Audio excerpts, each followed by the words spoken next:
Magandang umaga po at live mula sa Pag-asa Weather Forecasting Center. Narito na nga ang lagay ng ating panahon ngayong araw ng linggo, June 15, 2025.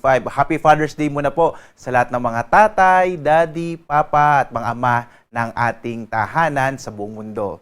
At sa ating latest satellite images, makikita po natin na ang Intertropical Convergence Zone or yung ITCZ, ito yung salubungan ng mga hangin mula sa magkaibang hemispheres o hating globo ng mundo ay patuloy na nakakaapekto sa bahagi ng Mindanao, gayon din sa may silangang bahagi ng Kabisayaan. Ngayong araw, inaasahan pa rin natin ang maulap na kalangitan na mas malaking tsansa ng mga kalat-kalat na mga pag-ulan, pagkilat, pagulog sa may bahagi ng Mindanao at gayon din sa may Eastern Visayas. Sa nalalabing bahagi naman ng ating kapuluan, easterlies o yung hangin nagmumula pa rin sa karagatang Pasipiko ang siyang nakakaapekto sa ibang bahagi ng ating bansa. Makikita niyo halos walang masyadong kaulapan dito sa may kanlurang bahagi ng ating bansa dahil nga itong southwest monsoon na habagat ay bahagyangang humina at dahil dito inaasahan naman natin, partikular na sa may bahagi ng Luzon, na generally fair weather tayo pero posible pa rin yung mga thunderstorms sa hapon hanggang sa gabi. At base nga sa ating mga pinakahuling datos, wala pa rin tayong minomonitor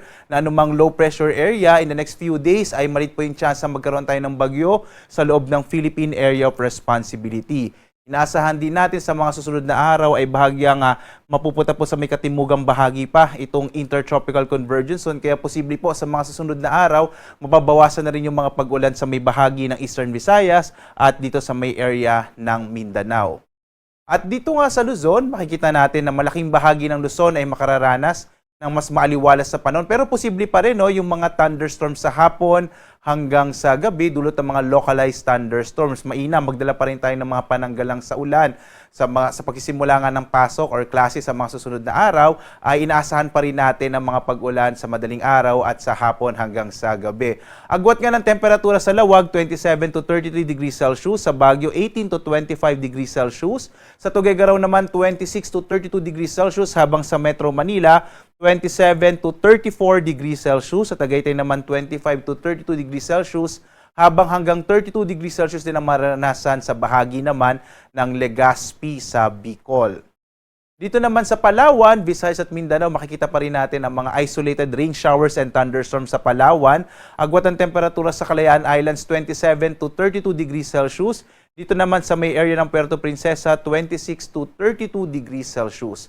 Habang mas malaking tsansa naman ng mga pag-ulan sa bahagi ng Eastern Visayas, dulot pa rin ng ITCZ. At ang nalalabing bahagi ng Kabisayaan ay makararanas naman ng mga pulupulong pag-ulan, pagkilat, pagkulog-dulot ng mga localized thunderstorms. Ito yung area ng Western Visayas, Negros Island Region at Central Visayas. Agwat nga ng temperatura sa Tacloban, 25 to 31 degrees Celsius. Sa bahagi ng Cebu naman ay 25 to 32 degrees Celsius. Habang sa Iloilo, 27 to 32 degrees Celsius.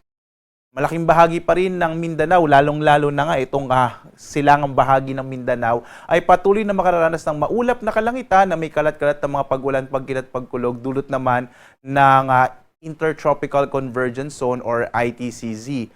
Agwat nga ng temperatura sa Zamboanga City, nasa 24 to 32 degrees Celsius. Sa Cagayan de Oro naman, 25 to 32 degrees Celsius, habang sa Davao ay 25 to 32 degrees Celsius. Sa lagay naman ng ating karagatan ay wala tayong nakataas na gale warnings anumang bahagi ng ating kapuluan. Dahil dito, ligtas namang pumalaot ang mga sasakyang pandagat malilit na mga bangka sa mga baybayin ng ating bansa. Mag-ingat lamang po kapag may mga thunderstorms, posible pa rin biglang lumakas yung alon ng karagatan. Kaya iba yung pag-iingat lalo na nga sa mga maliliit na mga bangka. Ang araw naman natin ay sisikat mamayang 5:27 na umaga. Lulubog ito, ganap na 6:26 ng gabi.